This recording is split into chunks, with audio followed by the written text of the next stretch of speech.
It is a defining image of a defining war of this century. It started 10 years ago as part of the Arab Spring, anti-government protests which were violently suppressed, plunging Syria into civil war.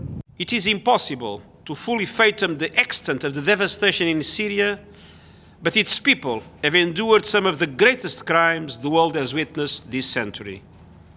And the scale of the atrocities shocks the consciences.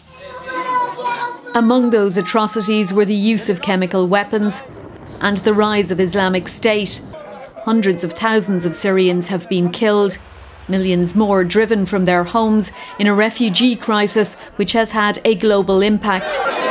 The country's children have been particularly affected. One of the most stark ways, perhaps, is how you can see in a child's drawing. And this is the kind of thing that a child is being exposed to throughout Syria. They're seeing things that they should never see. A child should never have to witness this kind of violence. In the last year, the level of violence has reduced, but the level of suffering has not.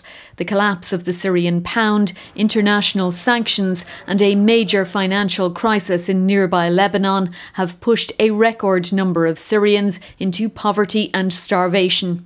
People are struggling to make basic ends meet. Salaries are worth an all-time low. There are long lines for bread.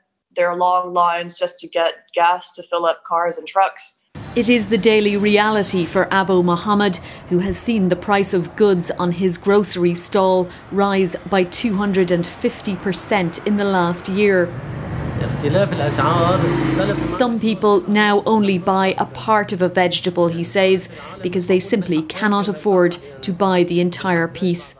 This afternoon, a meeting of the UN Security Council heard that Syrians have been dragged into destitution on such a scale that it will take generations to rebuild.